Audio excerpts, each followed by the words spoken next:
আমরা যারা 50 বছরের উপরে বয়স হয়েছে আমরা আর চোখ ভালো করে পেলি আমরা যেন বৌজিপত্তয়ে বিয়া না করি।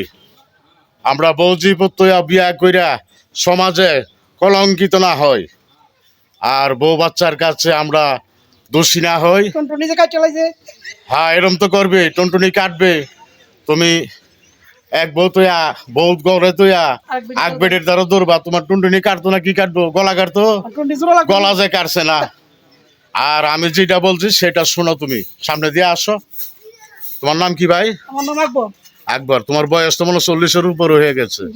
নজর ভালো করো আর মনে করো তোমার বৌজিপুত আছে না? দুইটা আসেনি? বউ আসেনি? আছে, দুইটা আছে। বউ দুইটা চালাইতে পারো? পারি। তোমার হেডামে কুলাই? একজনটা গেরামো সাইডে দিছি। গেরামো সাইরা দিছ, এটি কইরো না। সমাজে তুমি দোষী হইও না। আর যার 50 বছরের উপরে বয়স হয়েছে আমরা সাবধান হয়ে যাই, নিজের চোখ ভালো করি, ছেলে মেয়ের কাছে যেন দোষী না হয়।